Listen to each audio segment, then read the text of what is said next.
Joining a top alliances may sound like a dream, but what really happened behind the scene? It's not just a power, it's a pleasure. Here's what no one tell you before you join. And let me ask you this, how often you're checking your stats before and after a war? And this is the thing, what exactly the top alliances are checked. Performance check and stats don't lie.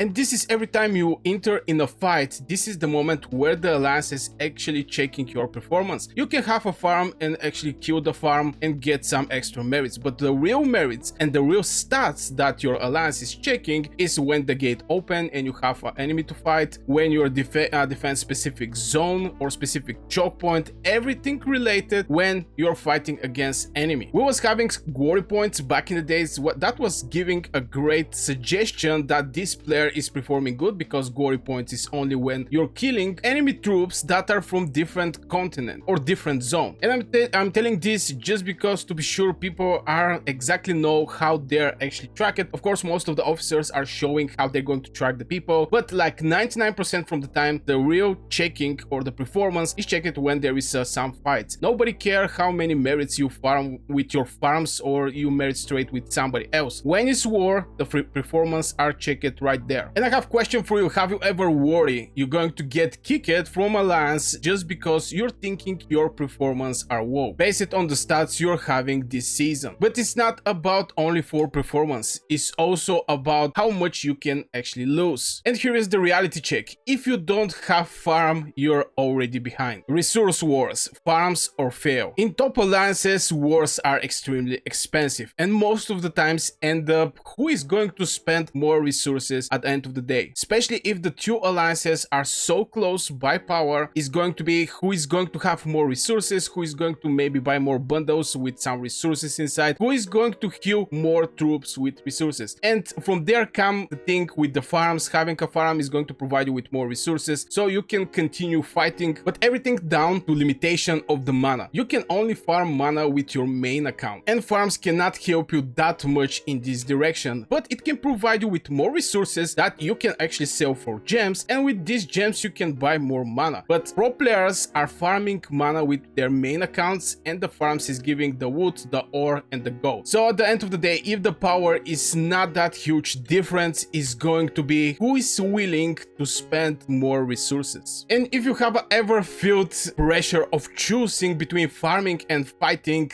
don't forget to hit this like button. It tell me these stuffs are matter for you. And I have a question that you can write it in the comments below. How many farms do you think the top players need to stay competitive? And now let's talk about the silent greed, and this is expectation that you never see coming. So far we have seen the performance and farming can make or break your alliance career. And coming up, let's look at invisible expectations and scheduled chills you need to live by. What if your alliance have a weekly must do? Well, you must do it. Weekly targets merits matter. And this is something that happened to me like 2 times. I was in 3 extremely strong alliances, and there was something like a weekly merits. You know, you need to cover a specific amount of merits through the week. You can do merits farming, you can, you know, go with the cavalry around the map and maybe strike some random legion from the enemy. You have to have specific merits target each week, which from first look is looking like, but we're not in war. What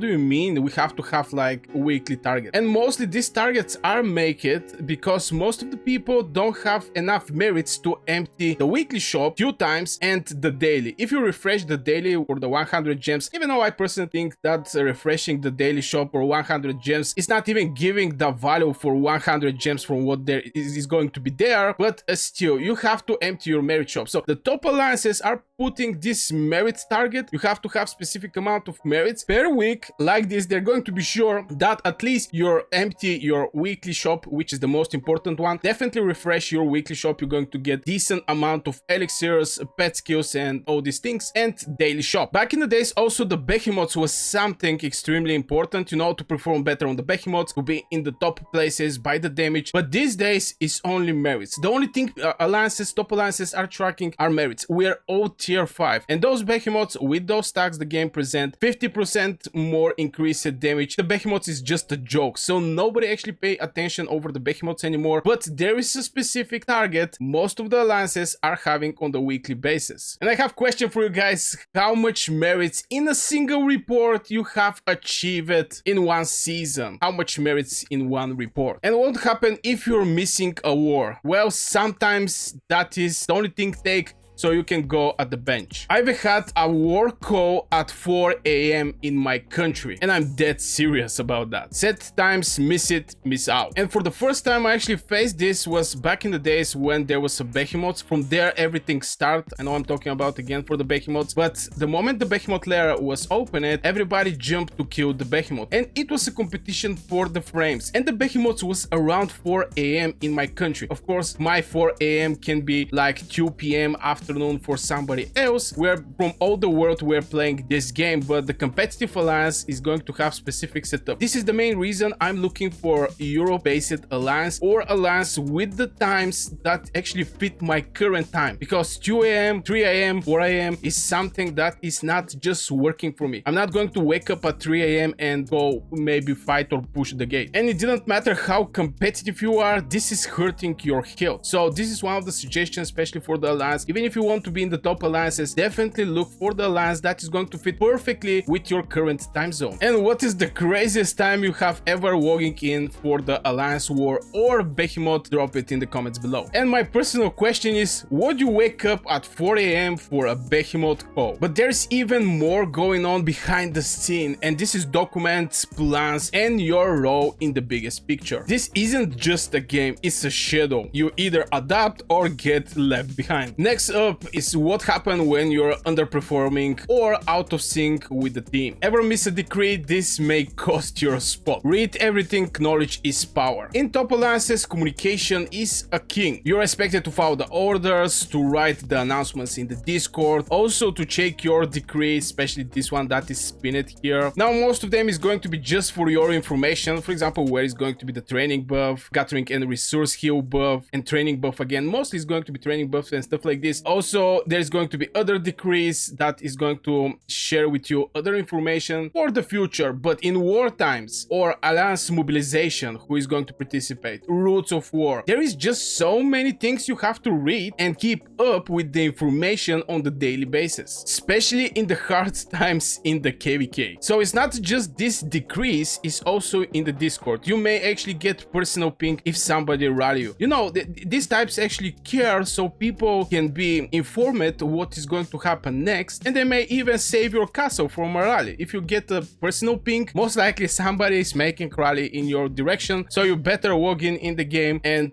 you know, put a shield or whatever. But you have to use to write all these messages and banners and announcements, all these things the alliance is making. It's actually a great effort from the leaders and officers to even think about this and also make a plan and strategic steps in specific direction and to write this announcement. And I have a tricky question for you, and this is: how often do you actually read your alliance announcements? But when push are coming, the alliance are expecting basically everything for you, even your entire army. This part is brutal, losing your, okay, not actually entire army, but you have to have a dead troops. And we're talking about sacrifice mode troops are tools. And in competitive alliances, you're going to see this more and more, where you're going to rally gates, you're going to rally bastions, you're going to consistently rally bastions, you're going to defend bastions, you're going to defend keeps, okay, not keeps but gates, but in general a lot of places that are key places like a choke point with a bastion there, you have to just put that extra effort. Now nobody's going to put a gun in your head and tell you, yo, send your troops there, but you have to somehow join everybody effort so you can beat this bastion, or just to prevent for the territory, I mean just to beat them on the territory. And most likely you're going to face other competitive alliances, since, you know, the game is make it like this. It's going to put strong alliances with other strong alliances, weak alliance with other weak alliance. Any situation like this, you just have to be ready that you have to sacrifice some troops at the end of the day. And if you ever lost a lot of troops and still staying playing, don't forget to subscribe. You're just built different, and I get more real talks coming for you. And of course my question is, how much troops you have sacrificed in either bastion or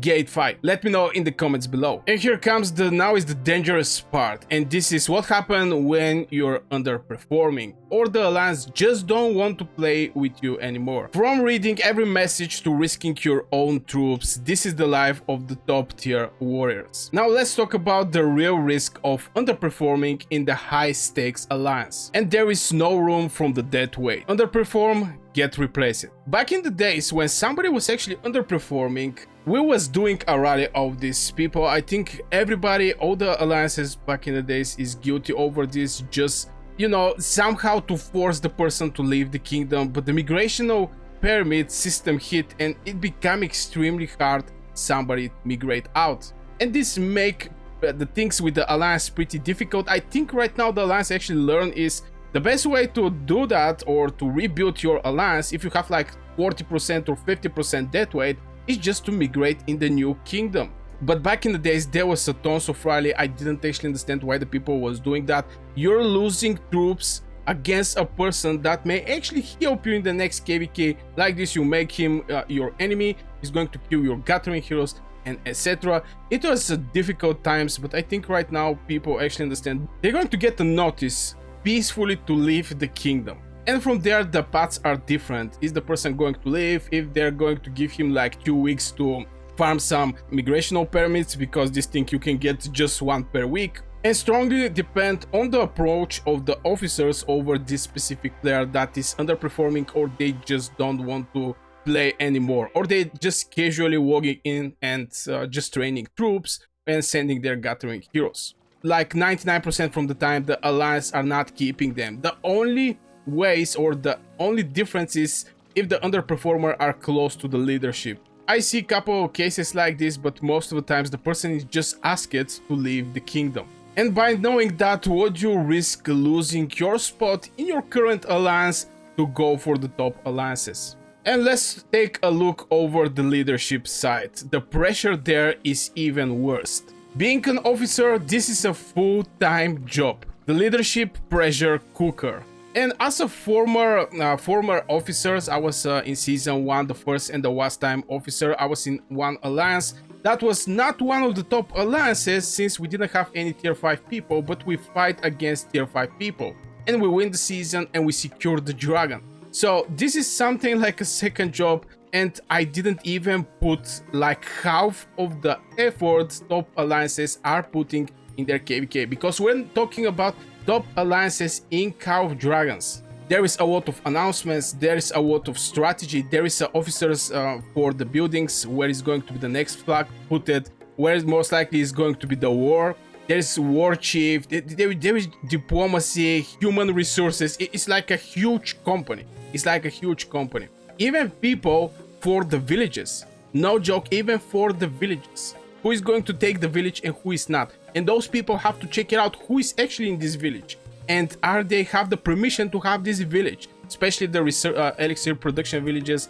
Obviously this is one of the most valuable villages. But the leadership is having so many responsibilities and so many things they have to take care about. And in the same time, I remember I was bothered with a lot of just random questions like, I cannot actually come for the Hydra on this hour. Can we, you know, make the Hydra 1 hour, maybe after 1 hour, something like this, stuff like this. It was absolutely crazy because we're like 50 people already set it up. There is people, you know, complaining, I don't want to play with this guy, I don't want to play with that guy, I'm not so sure, I don't agree. All these things actually was coming to my ears back in the days, and it's so annoying.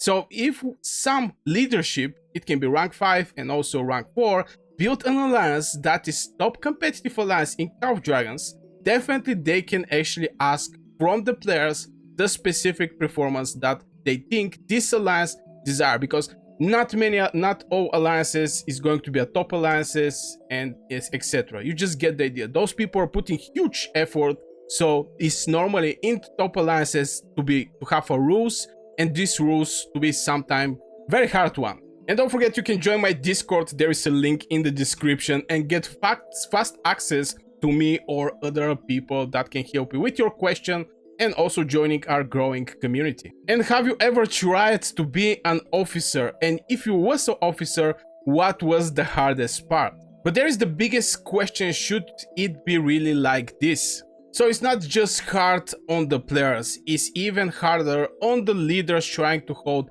everything together. Now let's talk about the philosophy. Should the alliances ever be this way? And what's the alternative? I cannot say yes or no, but the pressure are real. Should it be this way? Maybe. The need to stay on the top is shared between players and leadership. Without structure, people are going to leave. And I'm going to explain that simple. When I was an officer, I'd really value maybe like 10 or maybe 20 players. I know this players is going to come for the behemoth. I know this players is going to do the biggest damage, over the behemoth. I know this is going to be the top performance on the battlefield. And you have these people. To keep this type of people, you have to take out the death weight, because the death weight is something that make the competitive players extremely mad. If I'm personally a competitive player and I'm losing, for example, a specific choke point, or I'm losing towers, I get pushed from the zone, all these things, I look over my alliance and I see the underperformers. For example, I'm like maybe 10 million merits, just for example, and just the gate open, and I see people with 1 million, 2 million, or maybe 3 million merits. This is going to, make angry in me, just because these people most likely didn't show when the time is. So it's extremely hard to stay on the top, because it's asked for huge activity there. It's not only just the resources we spoke about, the targets and all these things, the announcements. You just need huge activity. And to keep everything together, when you see somebody is inactive, you have to take out, because it's just breaking the structure of your alliance. And without structure, people are leaving, but with too much, you burn out. There is a golden middle, but it's extremely hard for alliance to actually find this thing, and not many alliance actually have this gold middle of staying on the top and be competitive. And if you want early access to all of my videos, also to all of my stream history, consider becoming a channel member. Is the best way to support what I do and get everything first. And I have a question, of course, you can write in the comments below. Do you think competitive alliances have to be this demanding to succeed? Let me leave you with something important. The final truth about alliances and finding your place. We can't escape from competitive nature of this type of games. Final thoughts, find your son. You definitely have to know about what kind of player you are. Are you extremely competitive player? Are you like chilling gameplay? Are you looking to grow your castle? All these things is just going to give you some good idea, maybe where is going to be the best place for you to fit. Now, yeah, everybody's talking about the top alliances, which alliance is fighting against which one, and mostly the conversations is around the top alliances. Yeah, people want to feel apart from something that other people are talking about, but in the same time, you have to be extremely competitive and to make some sacrifice if you want to be in the top alliances. If you expect to be something chill out when you're in the top alliance, especially if you're losing the season, well, it's not going to be like this. Now, if everything go fine, maybe you may actually pass, even with some underperforming, you can pass the test. But if the things are going hard, you definitely have to show up on the battlefield. And to be in competitive alliance, you're with competitive players that want to win. And most likely you're going to be matched with other competitive alliance, with other players that they also want to win.